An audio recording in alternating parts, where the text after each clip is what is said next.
Hi guys, good morning. Good morning, good morning, good morning, good morning sa inyong lahat. Ayan. Sobrang lamig. Grabe, sobrang lamig. Whew. Lamig guys, super lamig. Napaka-winter na talaga dito sa Dubai. Anyway, dadaan muna ako sa isang tawag dito, bilihan ng mga charger. Nasira na naman ang charger ko. Alam niyo yun, hindi man lang umabot ng 2 buwan, nasira na yung charger ko. So bili na naman tayo. Ayan, nandito na tayo sa store. Pakita ko sa inyo. Ayan, maghanap tayo ng charger.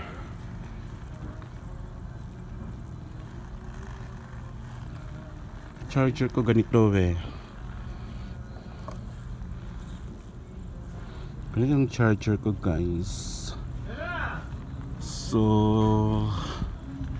magtingin tayo ng mas may mura pa. Power bank, ay power bank, 39 lang siya.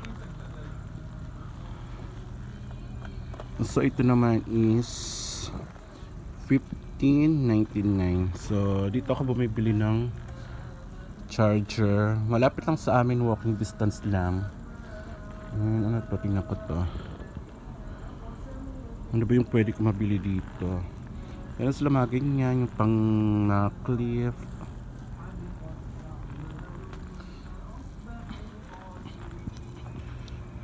Ikot na tayo saglit.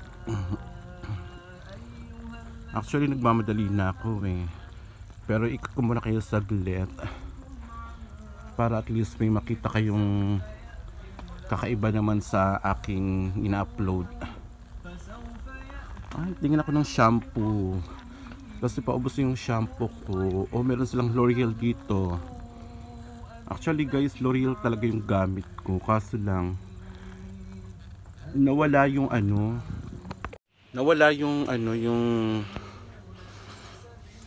yung brand na gusto ko. Ayan mga L'Oreal. Kaso lang nawala yung brand na gusto ko. And hindi ko rin mahanap yung ipinalit kong shampoo na okay naman. Mura lang siya, kaso lang hindi ko siya makita. Anyway, hindi pa naman ako bibili. Inikot-ikot po lang talaga kayo.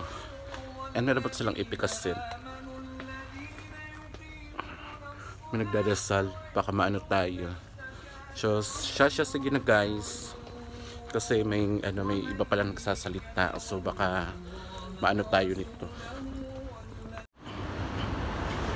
Ayan guys, nakabili na ako nakalabas na rin ako. So daan tayo ng isang supermarket, bili tayo ng snack na tinapay.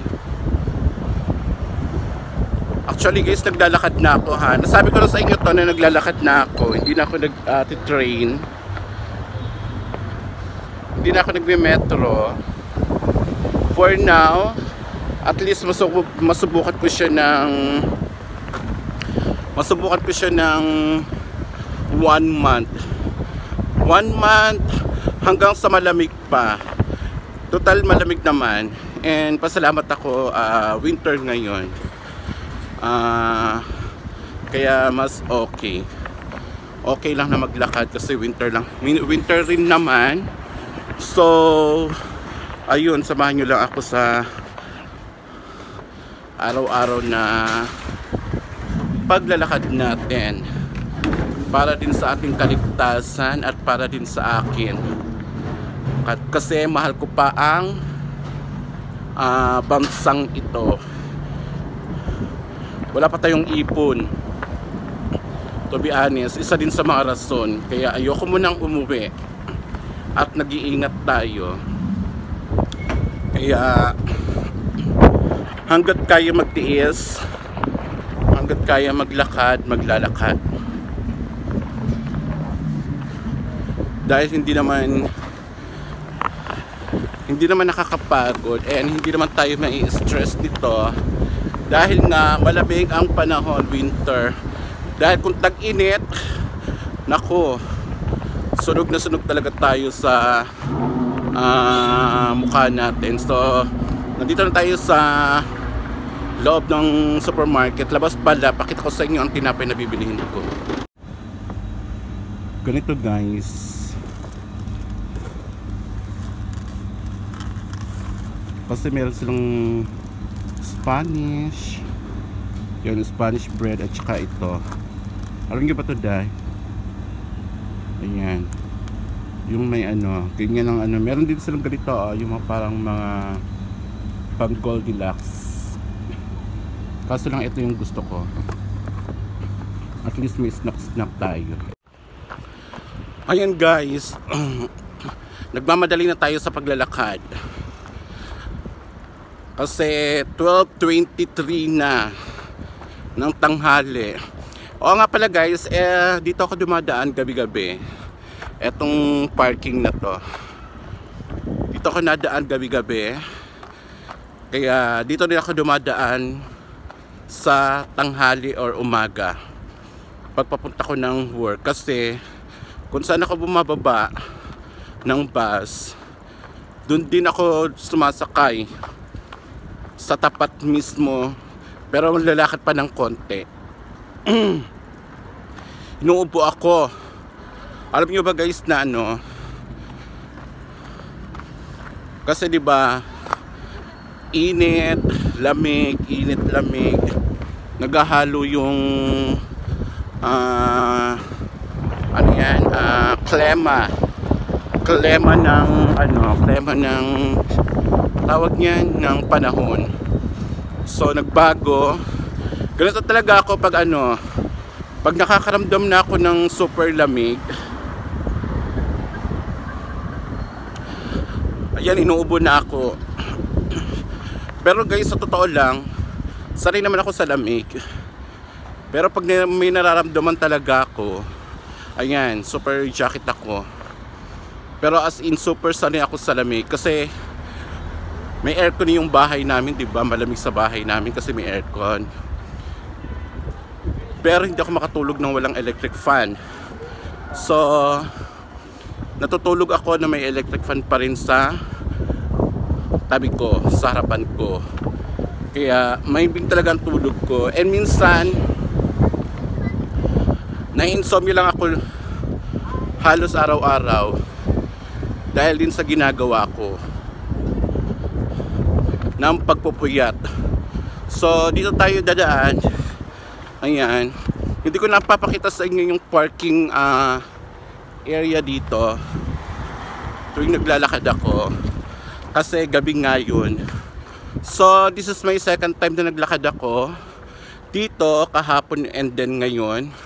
So yung ipapakita ko sa inyo ang ano tawag yan, park palaruan dito na basketball, mga ganyan, volleyball, soccer, badminton, mga ganyang attacking ano. So ito yung simbahan din nila.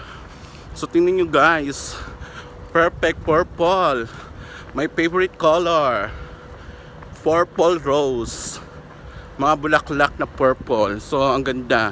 So ipakita ko sa inyo yung parking guys. Ayan, ito yung entrance ng parking. Ayan, ayan yung basketballan, ito yung soccer, football, yan. And then ito yung field, pwedeng mag-jogging or walking, ganyan, like these two girls. Ayan, naglalakad sila. Medyo malaki naman yan guys. Pasensya na sa galaw ng kamay natin dahil nga ayun, ayan.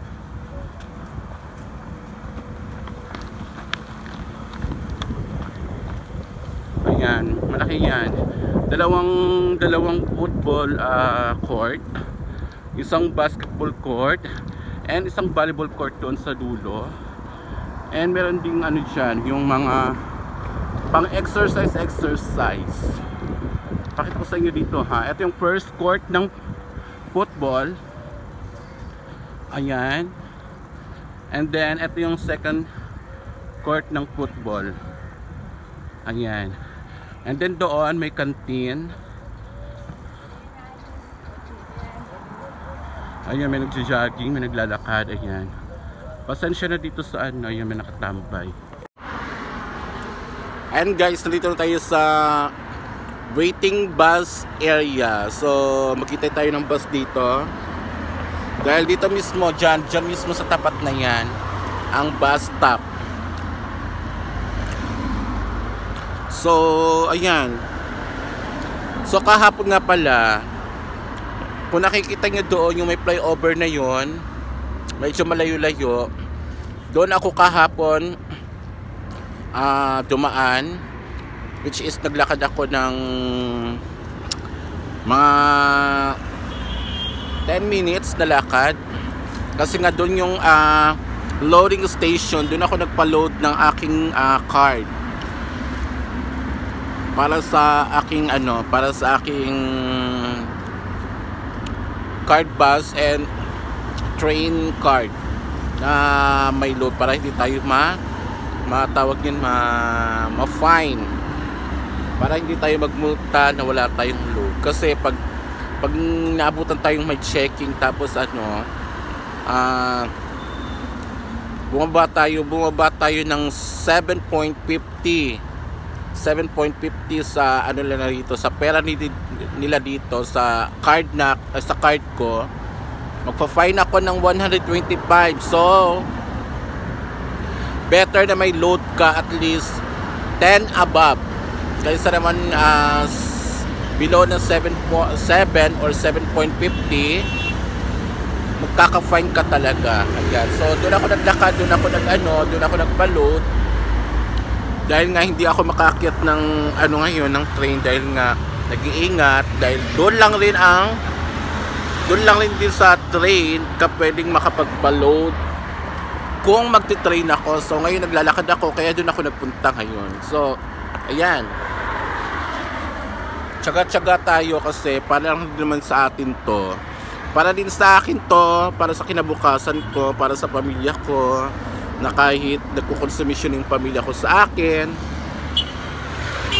pero laban pa din. So anyway guys, dito na lang po magtatapos ang aking vlog. So please don't forget to like, comment, and share sa aking mga videos guys. And please mag-comment kayo para kahit pa paano ma-recognize ko kayo and ma-shoutout ko kayo next time na ating gagawing live. So para tuloy-tuloy ang natin, pagiging magkaibigan at close. So